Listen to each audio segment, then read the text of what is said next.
The alarm never went off. Della Weston was already awake. 5:15 in the morning. Atlanta still dark outside the floor-to-ceiling windows of her Buckhead penthouse. The city spread below like a circuit board, waiting for power quiet, in the way that cities are only quiet in the hour before they remember what they are. She stood at the kitchen counter barefoot, both hands around a plain white mug. Black coffee, no sugar, no cream, no concessions. On the counter beside her, a folded newspaper.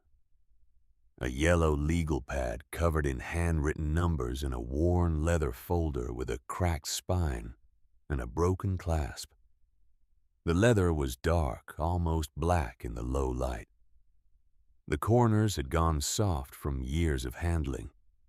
The clasp had been taped once with masking tape that had since dried and fallen away, leaving only a faint rectangular ghost on the brass. Della did not own this folder. It had belonged to her mother. Ruth Weston carried that folder every workday for 26 years. She carried it on the bus from Vine City to the office buildings downtown. She carried it through service entrances and down freight elevators and into basement locker rooms where the cleaning staff changed before the morning shift. She carried it home every night, a little more worn than the day before. Tucked under her arm, the way some women carry something precious. Inside the folder, Ruth kept her schedule, her route assignments, her time card. A photograph of Della at age 9, gap-toothed and grinning in front of a Christmas tree, decorated with construction paper chains. Because that was the year there was no money for ornaments. Ruth Weston mopped floors and emptied trash cans, and scrubbed toilets in buildings owned by men who never once learned her name. She pressed her badge against readers that beeped green and moved through lobbies without acknowledgement. She polished marble floors that reflected the shoes of executives who crossed them without a downward glance. She did this for 26 years. And she said one thing over and over the whole time Della was growing up. The way a person treats someone they think is beneath them.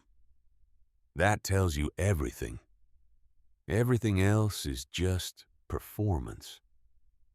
Ruth died 4 years ago. Congestive heart failure on a Tuesday in October. In a hospital room with a window that looked out onto a parking garage. She was 61 years old. She had retired 8 months before. Della set her mug down and picked up her phone. Edmund Hale answered on the second ring. He had been her attorney for 11 years. He knew what day this was. "Everything is in order," he said. "We can close this afternoon." "Not yet," Della said. "There is one thing I need to do first." He did not ask what. He had watched her acquire 7 companies. He had never once seen her sign without first doing something the investment world would call irrational. And the results had never been anything less than decisive. "I will have everything ready when you call," he said. She hung up. She walked to the hallway closet, past the charcoal suits, past the pressed blouses, past the shoes arranged in ascending order of formality. She reached to the very back and pulled out a gray hoodie, faded at the elbows, soft from years of washing, a small bleach stain near the left cuff that had never fully come out. She pulled out a pair of white sneakers, the canvas yellowed at the toe, the soles worn thin at the ball of the foot. She dressed without looking in the mirror. Then she went back to the counter and picked up the leather folder. She opened it. Inside, she had placed the acquisition documents for Vantage Security Group.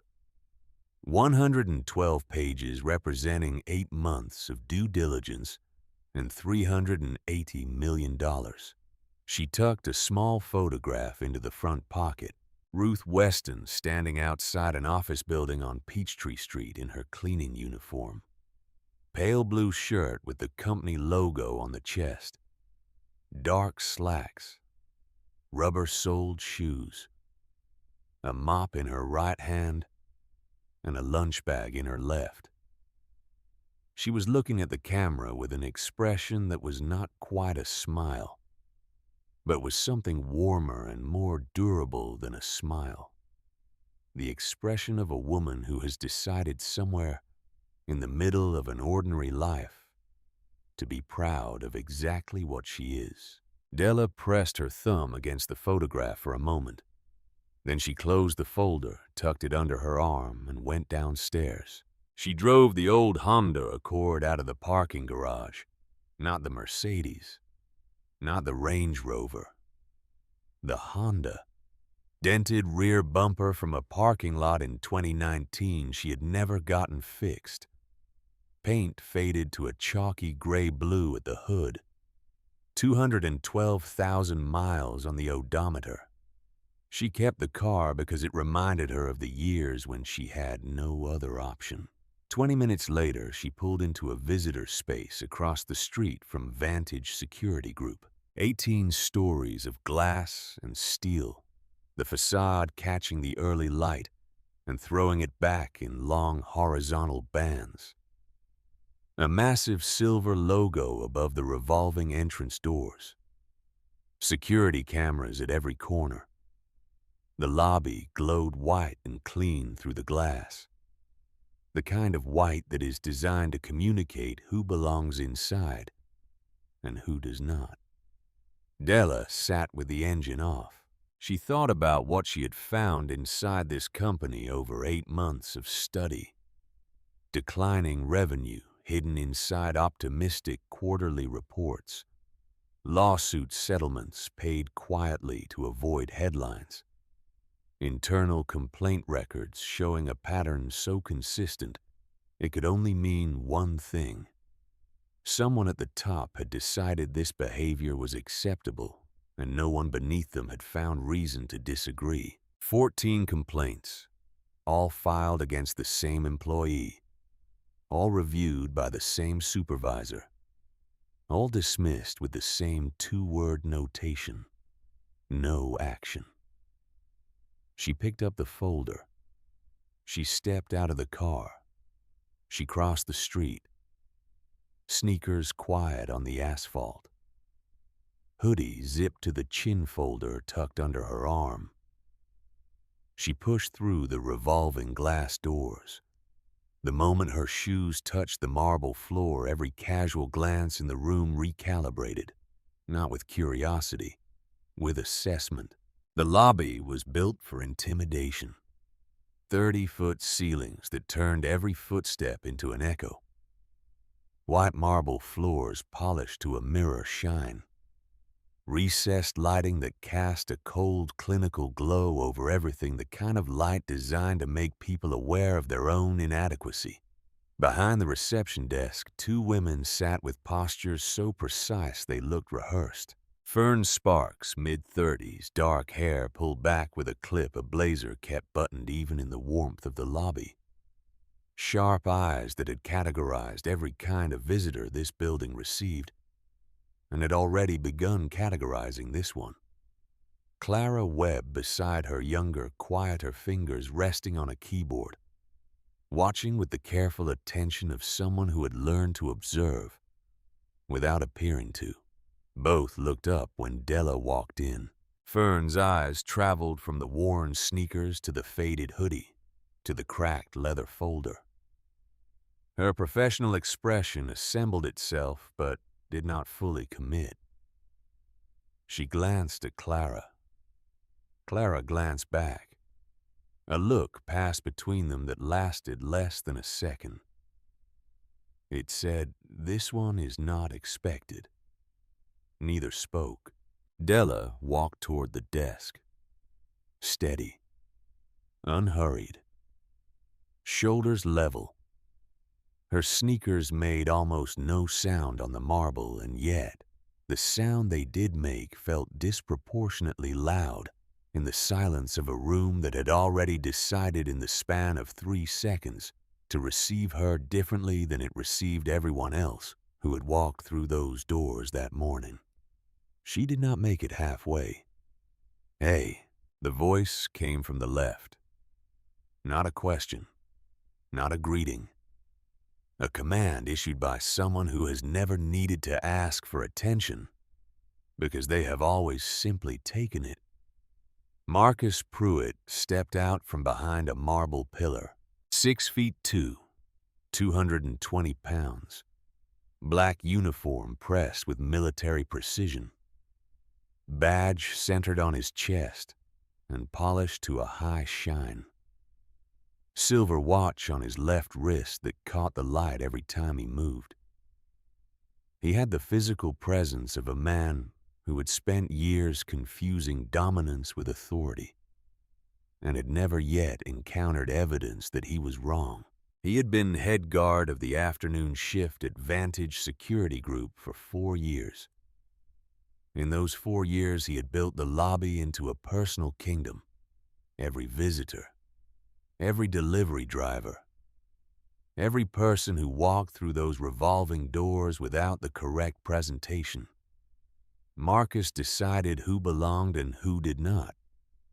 He was judge and gatekeeper and last line of a border no one had officially drawn, but everyone understood.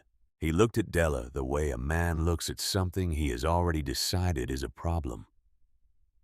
"Where do you think you're going?" Della stopped.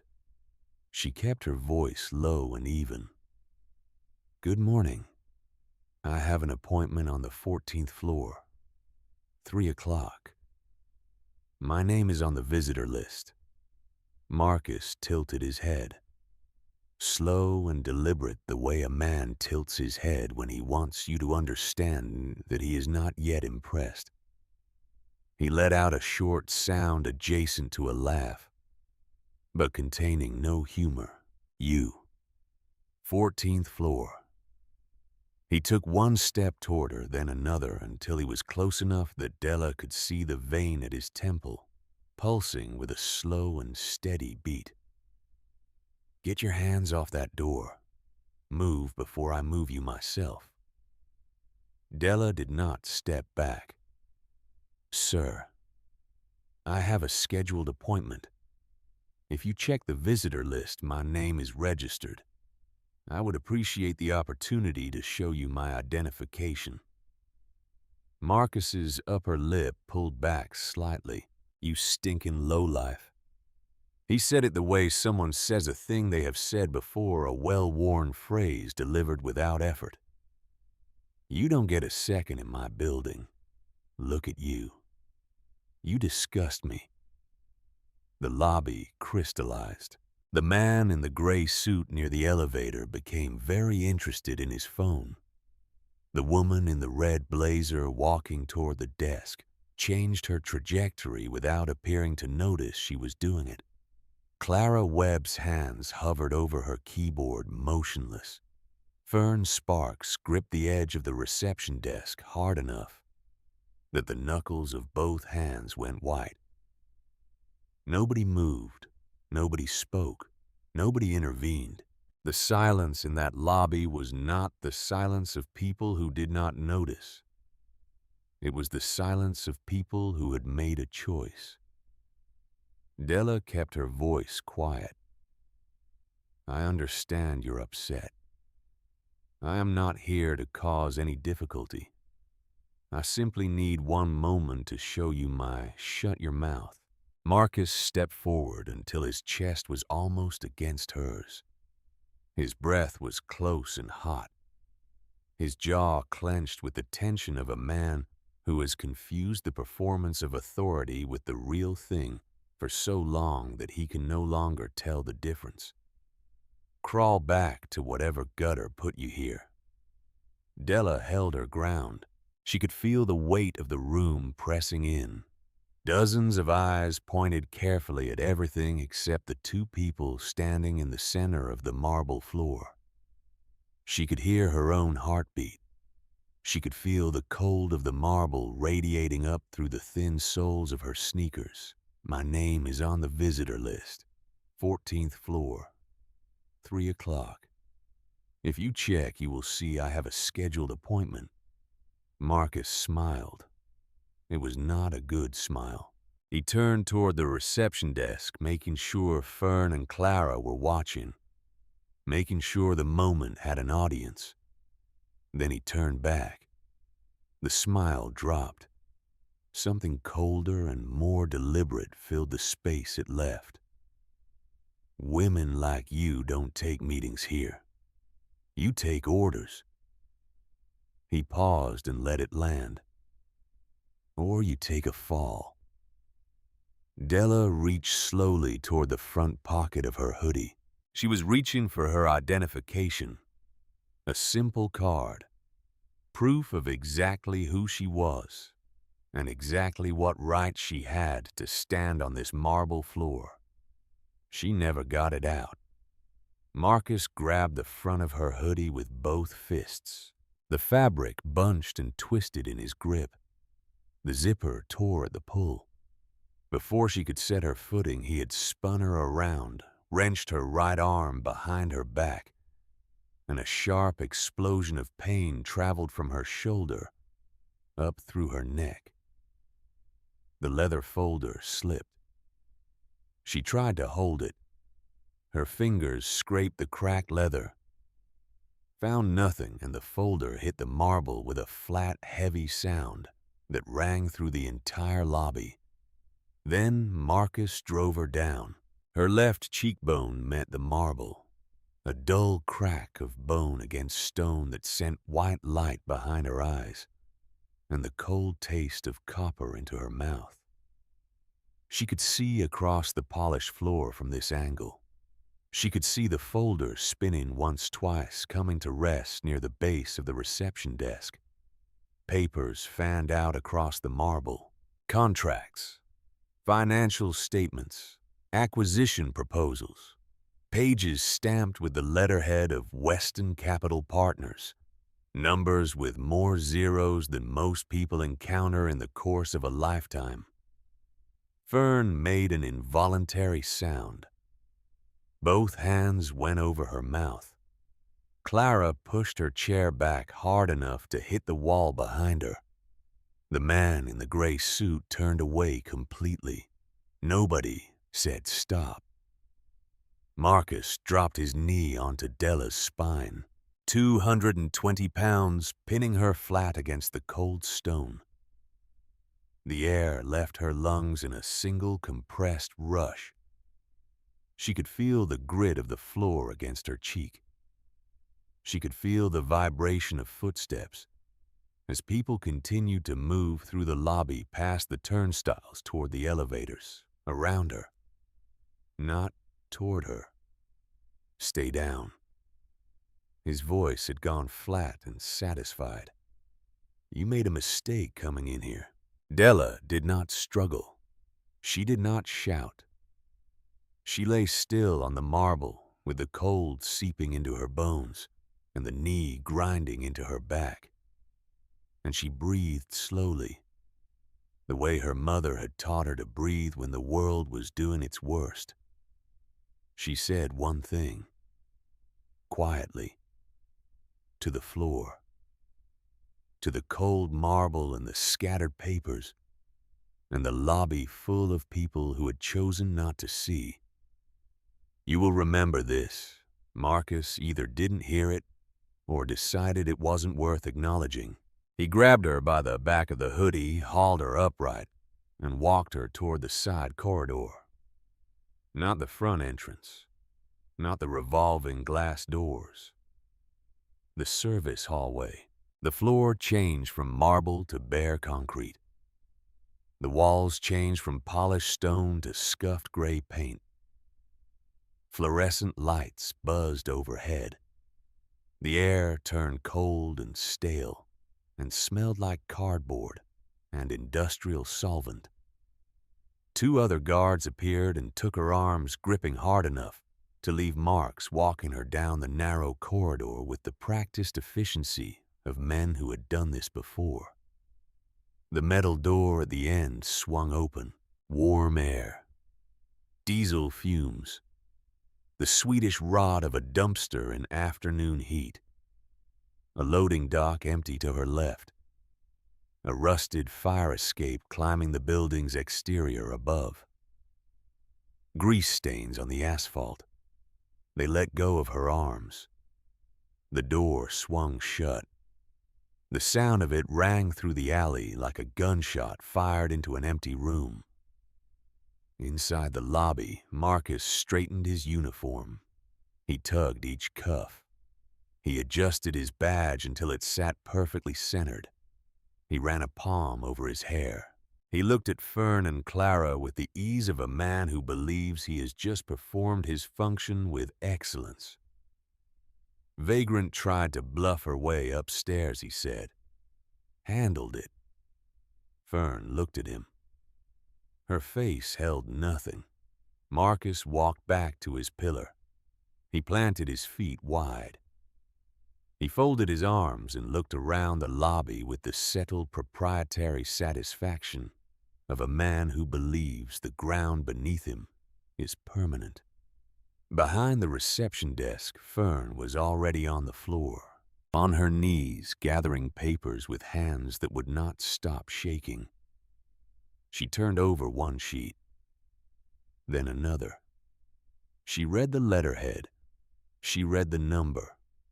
She read the words, acquisition proposal, confidential, target Vantage Security Group, transaction value $380 million. She looked up at the side corridor. She looked at Marcus leaning against his pillar phone already in hand, thumb moving across the screen. She stacked the papers carefully, pressed them flat, slid them back inside the leather folder, and set the folder on the corner of her desk. She smoothed the cracked leather with her fingertips. She said nothing. At the end of his shift, Marcus walked past the desk. He saw the folder, flipped it open, glanced at the top sheet without reading it, saw numbers, saw the Weston capital letterhead, tossed it back, put it in lost and found, he said, or throw it out, whatever. He walked toward the exit, whistling something without melody. Before clocking out, he checked the visitor log. A habit. His fingers scrolled through the afternoon list and slowed. 3 p.m. D. Weston, Weston Capital Partners, Floor 14, RE Acquisition Meeting. His eyes moved across the entry. The name meant nothing. The company meant nothing. He did not connect a single dot. He logged out, grabbed his jacket, and walked through the front doors of Vantage Security Group into the warm Atlanta evening without a thought in his head about any of it. Della had been gone for hours. She sat in the Honda Accord in the parking lot across the street, engine off, both hands on the steering wheel. Her left cheekbone was swelling. A thin red scrape ran from her temple to her jaw. Her right shoulder ached with the specific deep pain of a strained joint. Her ribs hurt every time she took a full breath. She sat very still. She looked at the building through the windshield. Then she reached into the pocket of her hoodie. The photograph. Ruth Weston outside the building on Peachtree Street. Mop in one hand, lunch bag in the other. The expression that was not quite a smile, but was warmer than neutral. Della pressed her thumb against the photograph. She picked up her phone. Edmund answered on the second ring. Sign tonight, she said. Close the deal before 8 o'clock tomorrow morning. Della, he said. Talk to me. What happened? She told him. Briefly. Without editorializing. The facts in sequence delivered the way she delivered financial problems clinically, because the facts were sufficient, and drama was not the point. Edmund went quiet in the way that silence fills up with anger being carefully managed.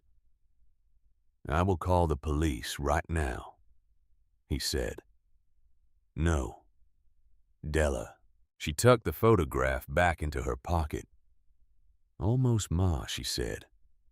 "Almost." Edmund Hale arrived at the penthouse at 9:15 with the black leather briefcase he had carried to 11 closings in 6 years. Inside the final acquisition documents for Vantage Security Group. Every page reviewed. Every clause confirmed. Every number locked. Della was at the dining table when he came in. She had changed into a plain white shirt and dark slacks. The scrape on her cheekbone had been cleaned. The bruise had settled into a muted purple along the left side of her jaw. She had not covered it. She had not iced it. She had left it exactly as it was. Edmund set the briefcase on the table and opened it without preamble. She read every page, slowly without skipping. The way Ruth had taught her to read everything before signing it, no matter how long it took. Because the thing you skim is always the thing that comes back to find you. Edmund sat across from her and did not rush her.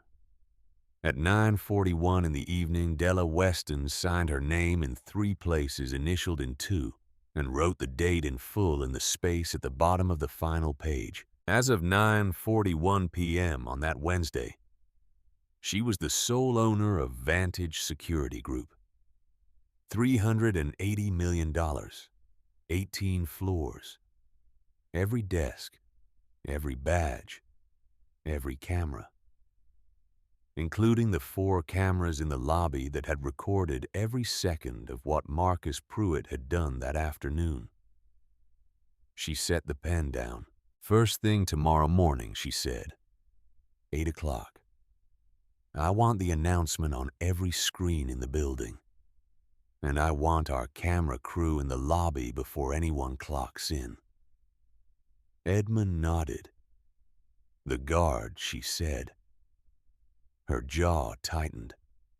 Her eyes went still with the stillness of a woman who has made a decision and set it in place and will not be moving it. "Bring him to the 14th floor," she said. "I will handle it myself." Edmund closed the briefcase and left. Della walked to the bedroom and laid a charcoal suit on the bed. Italian wool. A white shirt pressed flat. She set her mother's photograph on the nightstand beside the suit. The gray hoodie was on the bathroom floor. The torn zipper. The stretched collar. A faint smear of dried blood on the left cheek of the fabric. She looked at it for a moment. Then she turned off the light and went to bed. She would not sleep easily, and she knew it before she lay down. She had learned long ago that the nights before important things are not nights for sleeping. They are nights for lying in the dark with your eyes open and letting your mind finish its work. She thought about Ruth. She thought about a morning 20 years ago, before any of this existed, when Della had been 28 years old and driving a bus route on the west side of Atlanta, studying for her Series 7 license on her breaks in the depot bathroom with a textbook propped on her knee. Ruth had shown up at her apartment one evening with a covered dish and sat at the kitchen table without saying much for a long time. Then Ruth said, "You are going to buy buildings, baby. You are going to walk into every single one of them. And no one will ever be able to make you feel like you don't belong." Della had laughed. Ruth had not. She lay in the dark and thought about the marble floor, the cold of it, the grit against her cheek and the knee in her back, and the lobby full of people who had looked in a different direction. She thought about Fern Sparks on her knees, gathering papers with shaking hands, reading the letterhead, understanding exactly what she had witnessed, and saying nothing.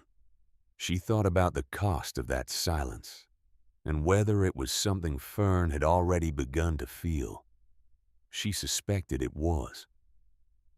11 miles east of Buckhead, Marcus Pruitt sat on his couch in front of a television and ate dinner from a foam container he had picked up at a drive-thru on the way home. He watched a game he had recorded. At 10:30, he washed his fork and put it in the drying rack and went to bed and was asleep before 11. He slept without difficulty. He did not think about the woman in the hoodie. He did not think about the papers on the lobby floor. He did not think about the visitor log entry he had scrolled past at the end of his shift. He did not think about any of it, because none of it had registered as significant to him, and the things that are not registered as significant are the things that come for you quietly in the dark while you sleep without dreaming. 11 miles away in the parking lot of Vantage Security Group, Fern Sparks sat in her car with the engine off. She had been sitting here for 40 minutes. On the passenger seat beside her, the leather folder. She had taken it from the lost and found bin at the end of her shift. She had not asked herself why until she was already in the car. Now she sat with it on the seat beside her and could not stop seeing the papers spread across the marble floor, and the woman's cheek meeting the stone, and the way Marcus had straightened his badge afterward, smooth and satisfied, as though he had done something correct. She picked up her phone. She called the internal HR line. 3 rings. A recorded message asking her to leave a complaint reference number, and if she did not have one, to contact her direct supervisor. Her direct supervisor was Cresswell Bassett. Cresswell Bassett, who had walked past the reception desk that afternoon and looked at Fern's white knuckles and the folder on the corner of the desk, and had almost stopped, and then had not stopped, and had said to Marcus, keep it clean, and gone to the elevator. She ended the call. She looked at the folder. She opened it. The top sheet, Weston Capital Partners, acquisition proposal, confidential, target Vantage Security Group, transaction value $380 million, and below that the name, Della Weston, Chief Executive Officer, Weston Capital Partners.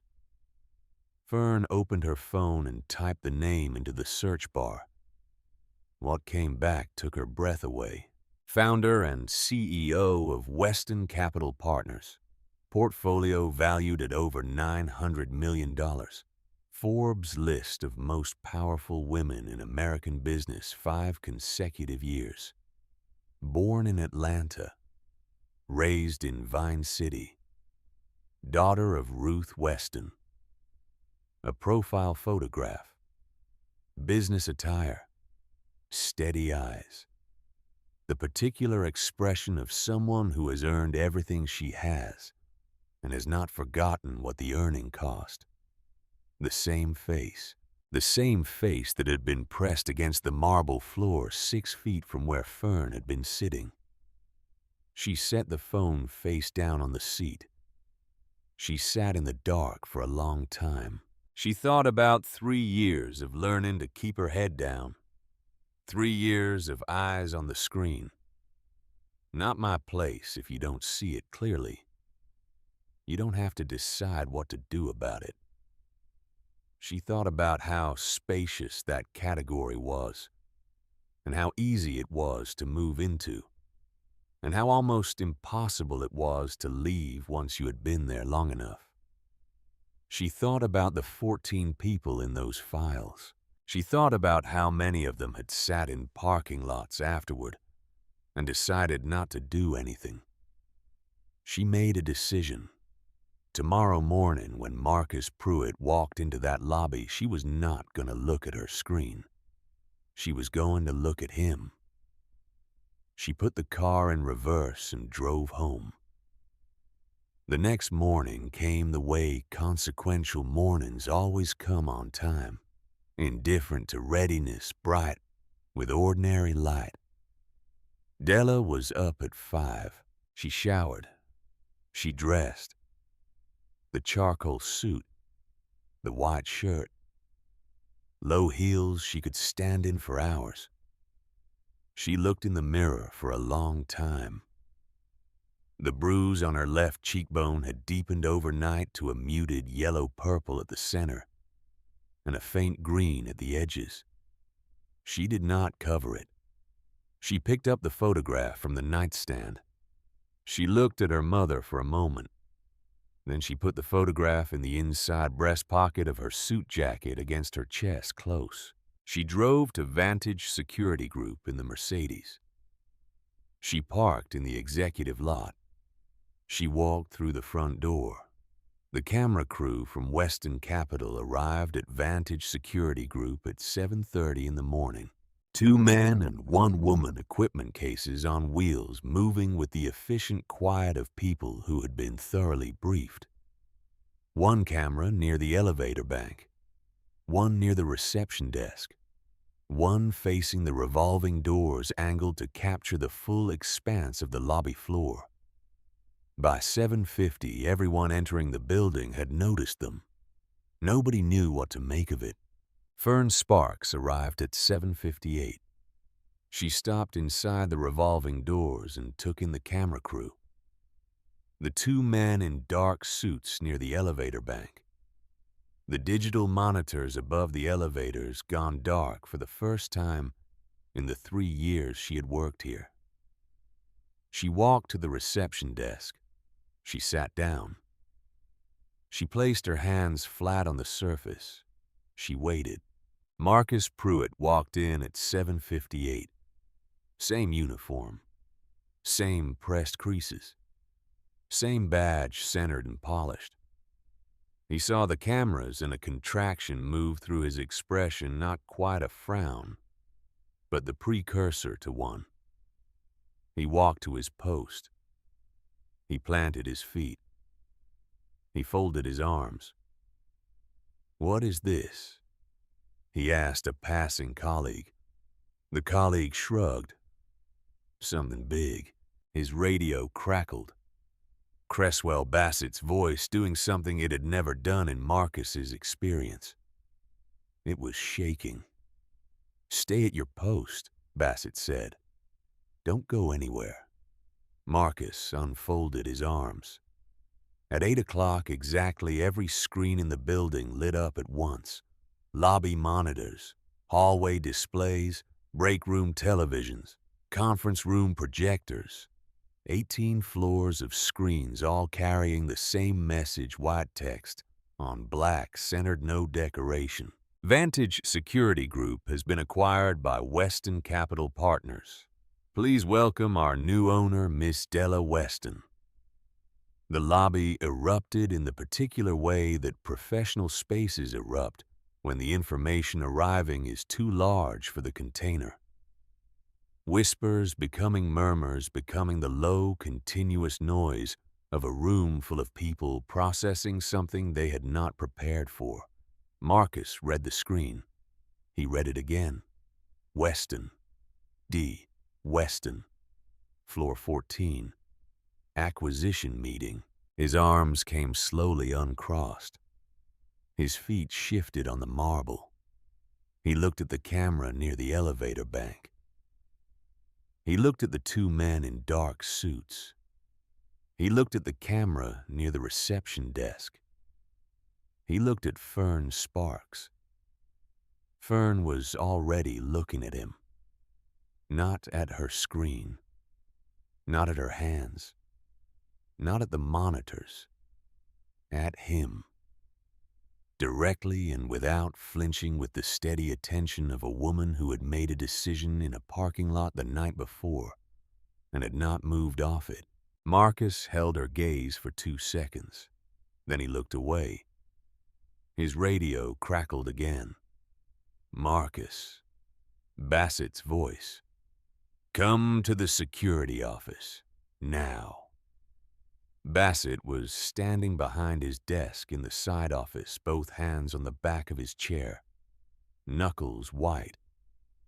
His face had gone the particular gray of a man who has spent 15 years managing problems by making them disappear, and has arrived this morning to find one of those problems waiting for him at a size he cannot manage.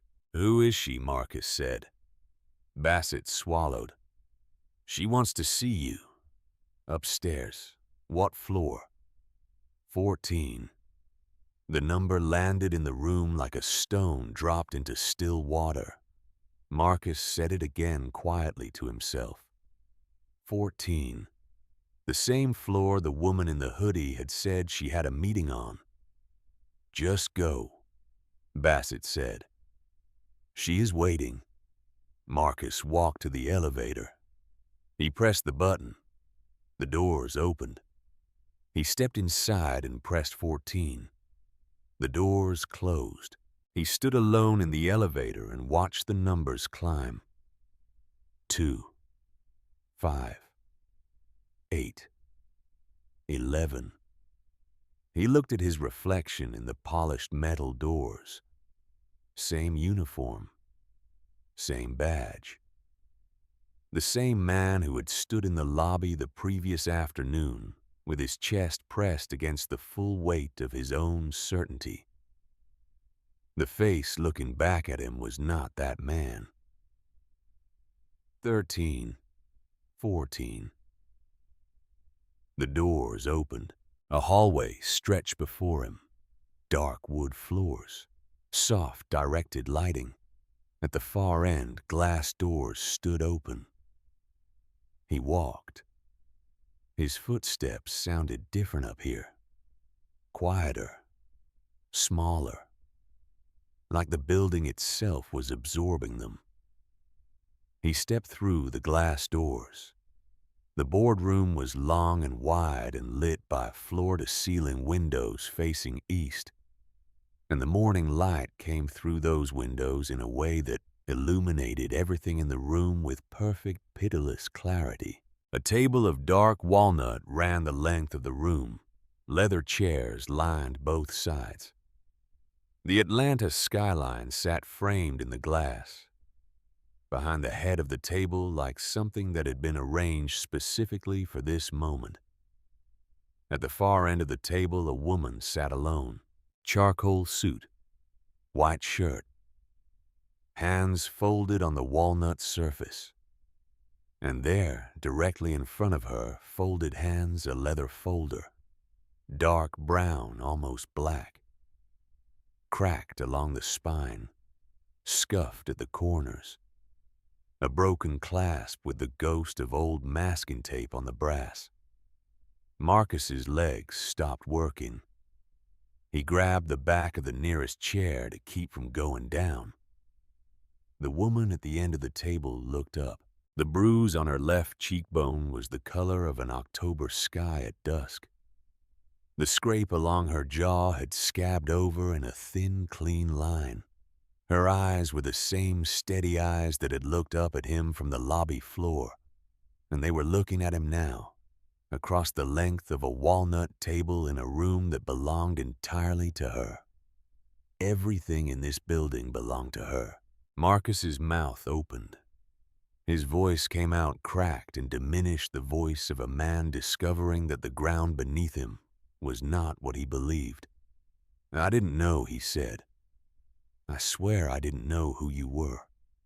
Della let the silence hold. She let it hold long enough for him to hear himself.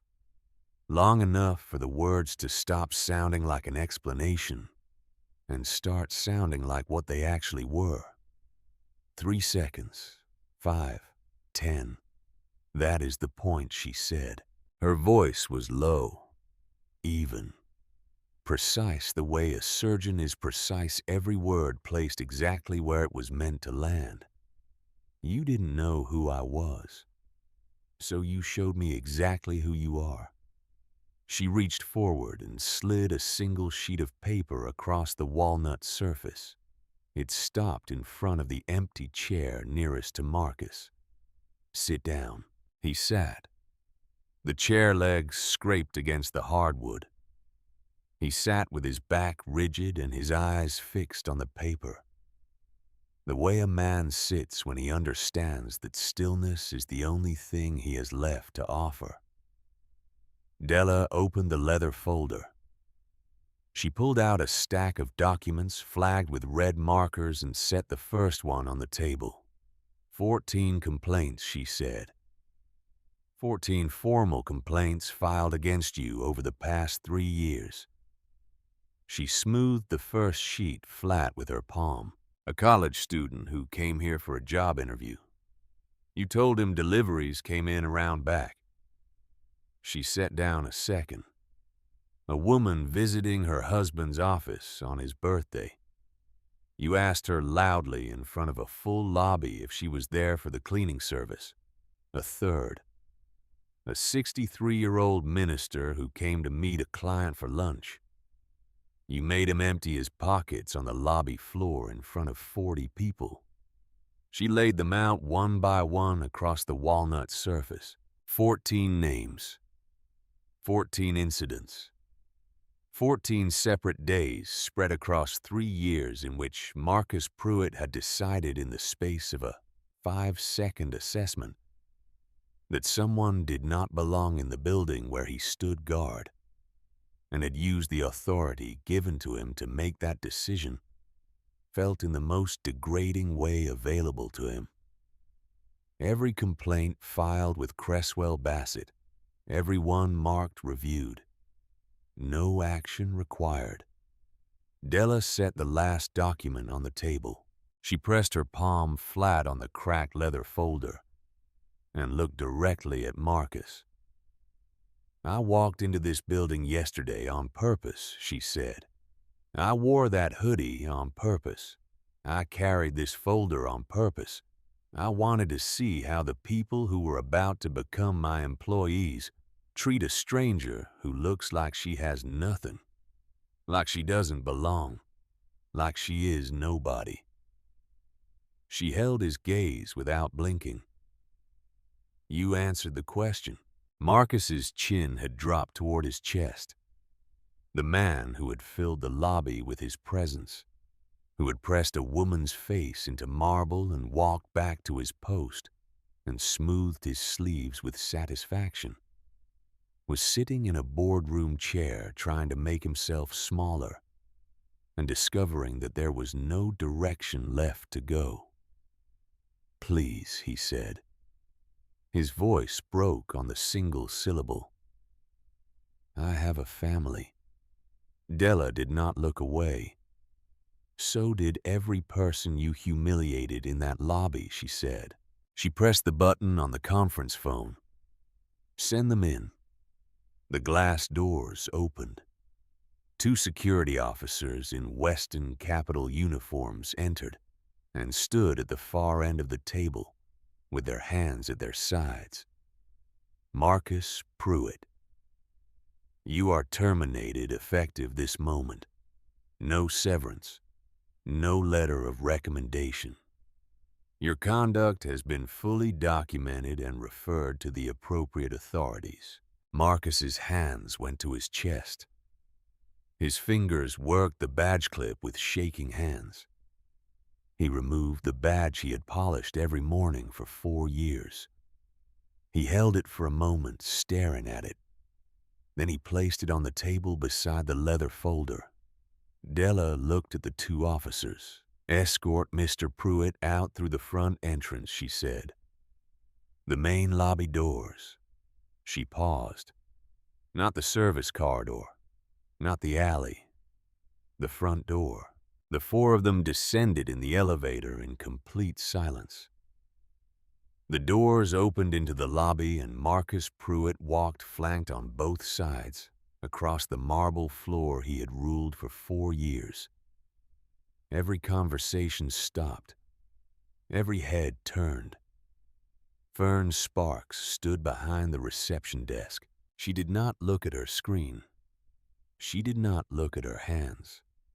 She watched him walk the full length of the lobby across the marble, where the leather folder had skidded and the papers had scattered the afternoon before, all the way to the glass doors. She stood straight, and she watched him all the way to the end. The revolving door caught the morning light as it turned. Marcus Pruitt stepped through. The lobby of Vantage Security Group exhaled. The consequences came in sequence over the days and weeks that followed each one, making way for the next. Petra Whitmore of Channel 9. Atlanta had been parked outside the building since 7:30 that morning.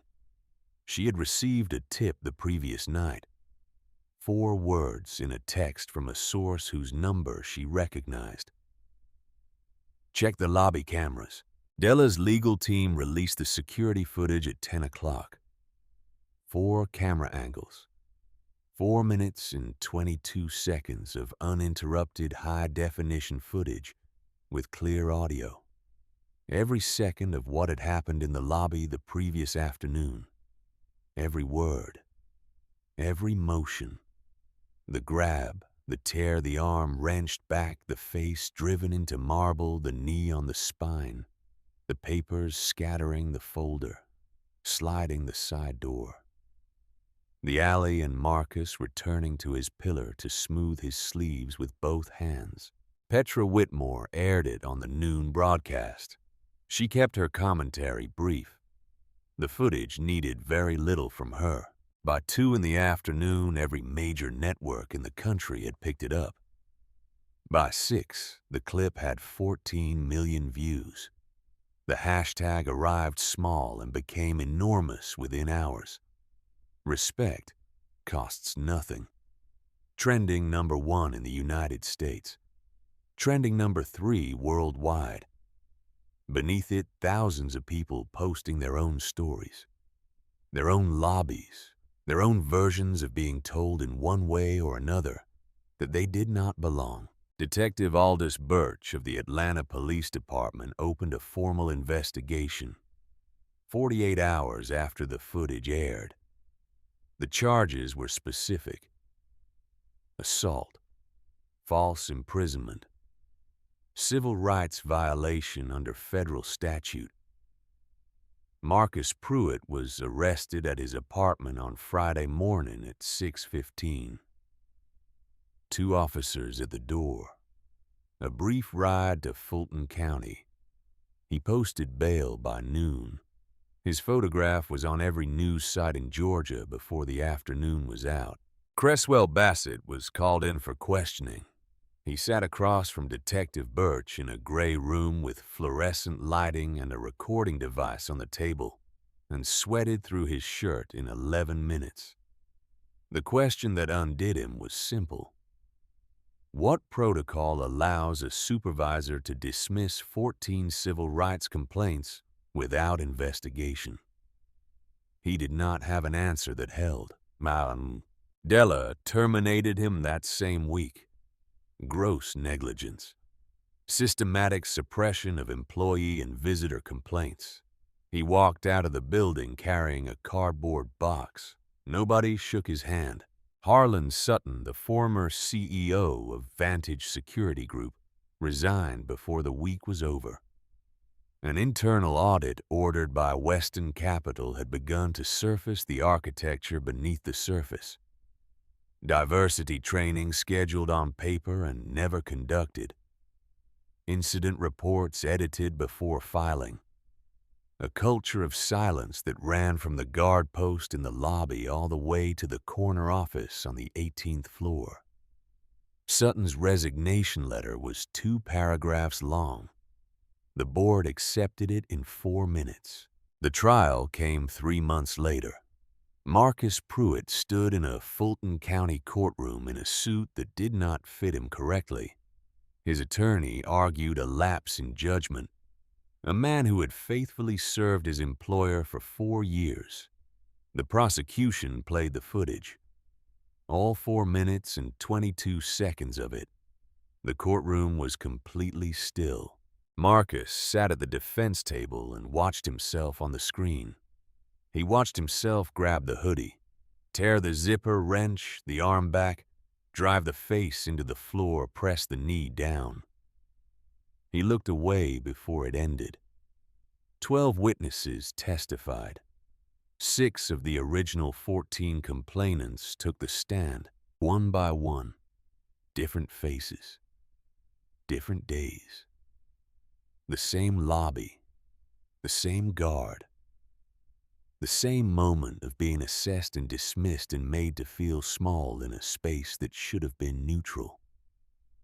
On the 4th day, Fern Sparks took the witness stand.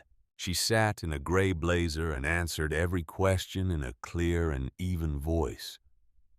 She described what she had seen. She described what she had heard. She described reading the letterhead on the scattered papers and understanding exactly what she had witnessed. She described sitting in the parking lot at 11 o'clock at night with the leather folder on her passenger seat and making a decision about what kind of person she intended to be going forward. She did not look at Marcus. She looked at the jury. The jury deliberated for 6 hours. Guilty. Assault in the 2nd degree. Guilty. False imprisonment. Guilty. Civil rights violation. 18 months in state custody. 5 years probation. A lifetime ban from employment in the security industry. Mandatory completion of racial sensitivity and behavioral rehabilitation programs. When the verdict was read, Marcus stood with his hands cuffed in front of him and stared straight ahead. He was led out through a side door. A side door. On the courthouse steps that afternoon, Della stood in front of cameras and microphones and the expectant faces of reporters who had been covering this story for 3 months. She had no prepared remarks. This was never about revenge, she said. It was about accountability. If one guard can do this to me in broad daylight in a building full of cameras and witnesses, imagine what happens in the places where nobody is watching. We have to be the cameras in those places. She paused. My mother spent 26 years in buildings like that one. Buildings where no one looked at her face. Buildings where no one learned her name.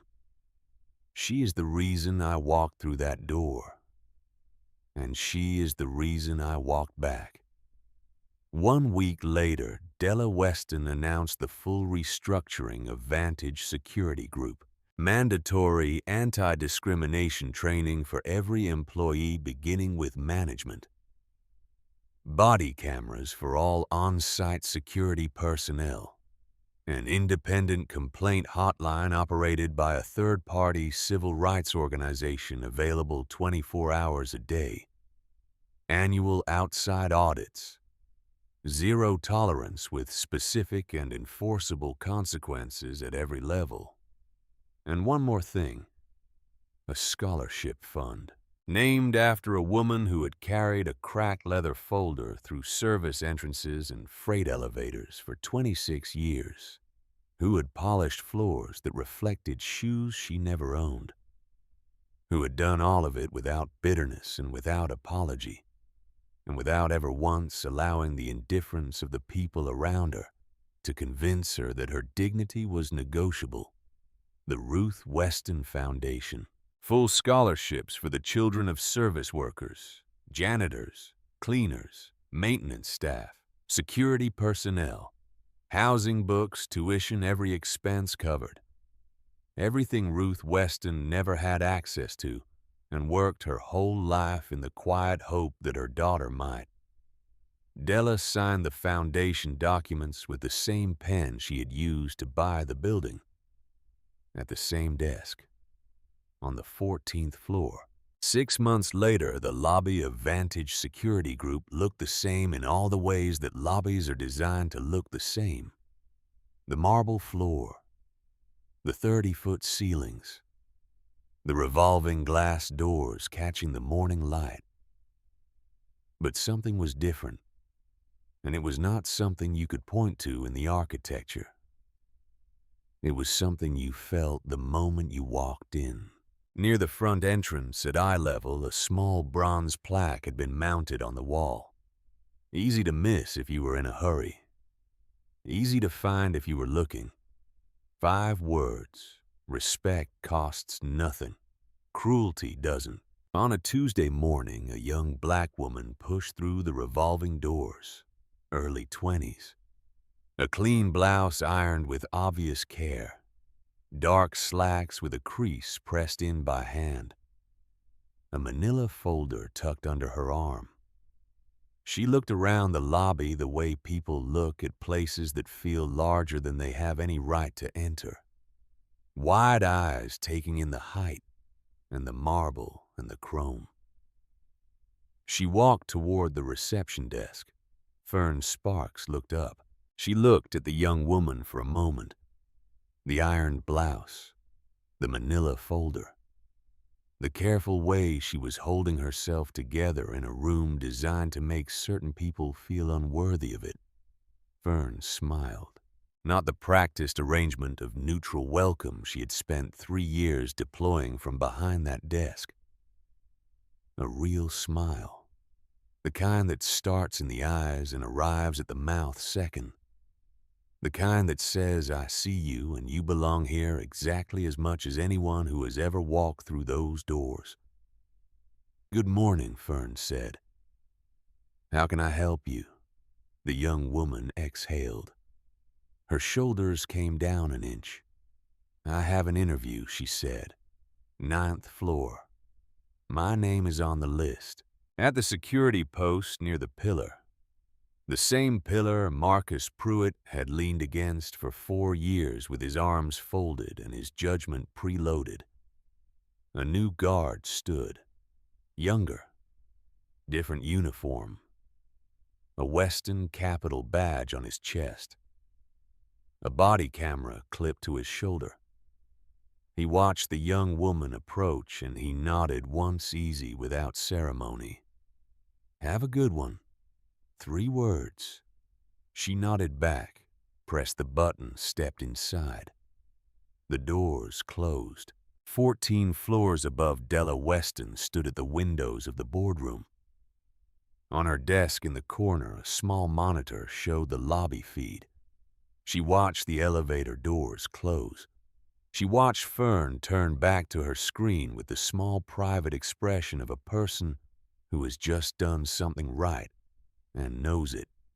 She watched the new guard return to his post with the easy posture of a man who understands that his job is to make the building safe, not exclusive.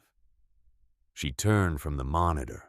On the desk next to the pen she had used to sign the acquisition documents sat the leather folder, still cracked along the spine, still scuffed at the corners, the broken clasp unrepaired. She had not replaced it. She would not replace it. Beside the folder, the photograph.